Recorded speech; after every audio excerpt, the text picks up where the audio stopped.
Greetings, beloved Princeton United Methodist Church community. It's Pastor Jenny here, and I have an update for you. I'm reading today from Hebrews chapter 4, verses 9 and 10. So then, a Sabbath rest still remains for the people of God. For those who enter God's rest also cease from their labors, as God did. This is the word of life. Thanks be to God. We are in the midst of Lent now. It's still the beginning, but we are in it, and we are continuing to invite one another on this Sabbath Lenten journey and seeking to restore Sabbath practices so that we may be restored. Remembering, too, that Sabbath is all about, its purposes are around centering us back into God's love and God's purpose, God's grace. Sabbath is meant for delight, for joy, for peace, and for freedom. And I know that this kind of hopefully stirs up some of our understandings and our previous ways that we have understood Sabbath, and invites us into something new. And as I think about so many of the reasons that we need this kind of restoration, this restoration of Sabbath, restoration of ourselves, is that we, so much of what Lent is about too, is about bringing us back into God's right relationship with God. And with Sabbath, this is such a primary way that God has kind of ordered the universe, ordered all of creation to be centered in God, in God's grace, in the gifts that God delights in giving to us. So I think about the ways that we need restoration. Some of us are burned out. Some of us are experiencing physical ailments or situations where we really need some physical healing and some physical rest. There are all sorts of things. We think about just the ways that maybe we don't actually sleep very well.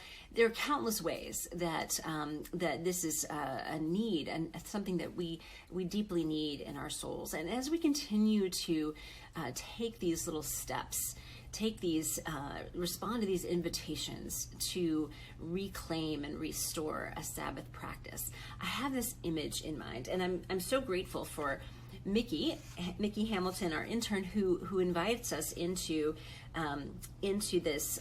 She invited us to create a prayer blanket, a Sabbath a prayer blanket this past Sunday. But the image that this conjures up for me around Sabbath is that, part of what's happening here, this is mine, is that you're tying these little knots together, right? You're tying two pieces of cloth together. And in the midst of that, letting it be a prayer. I think too, some of you have prayer shawls that are crocheted or knitted, and that part of the idea here with these things is that in the act of knitting, in the act of making knots or crocheting, we are infusing these items, these physical things, with prayer. And this image for me is about reconnecting lots of things together. In our lives, we tend to go about them and do the things we do for all sorts of reasons, many of them very good. But it's very easy to start to kind of separate things out, right? To separate things out. This is spiritual. This is of God. This is something else. This is secular. This is sacred. We tend to put things into categories and don't always put it together. And what I love about this image, and what I hope we can start to do with our Sabbath practices and understanding, is that we're reconnecting all these ideas. There's really nothing that's not sacred in God's good creation. Everything has a sacredness and a divinity knit into it. Psalm 139 talks about how we were knit together by God in our mother's wombs. But over time and through life and all these things, that knit togetherness of all things being sacred, all things being held in God's rest and in God's delight and joy and peace, shalom, menuha, that all starts to get a little frayed, right? These little connections start to break down, and we need to go in and invite God to repair them, to reconnect these things, to tie all them back together so that everything is knit back together, centered in, grounded in, knit together by God's grace and God's love. So as we continue to enter into our Sabbath learnings, practices, restoration, I hope that we can continue to focus all of it, ground all of it in God's grace. So when we are taking a nap, when we're healing from our illness, when we are struggling with what to do with the many demands of life or work or whatever it is, strained relationships, anything that is coming to our mind that needs restoration, that maybe Sabbath can help mend, I hope that we can continue to ground all of it in God's grace, in God's delight, in God's joy, that part of that restoration, if not the bulk of it, is about restoring our relationship with God through every single facet, every single moment, every single bit of our lives and our being.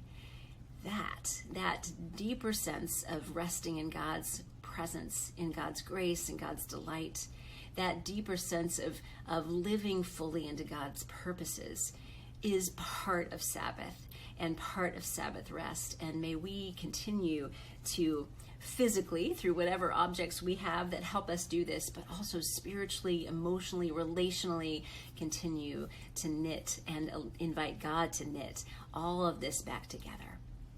May we find restoration in the midst of being whole in all the wholenesses that God invites us to in this wonderful, sacred experience of the world that God has created for each of us.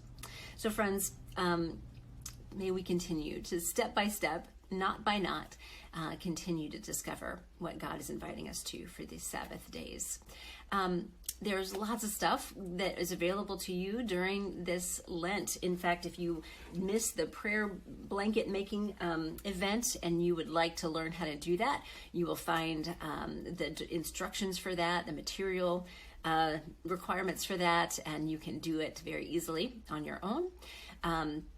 We have small groups that are meeting. It's not too late to join one. We have our Tuesday Lenten prayer services that you can join in person and online, and we would love to have you as part of that.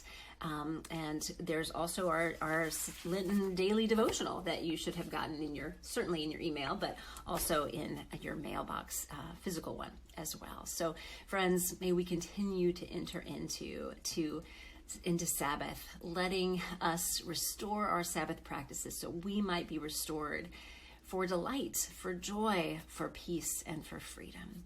Blessings to you all. It's always a joy to be on this journey with you.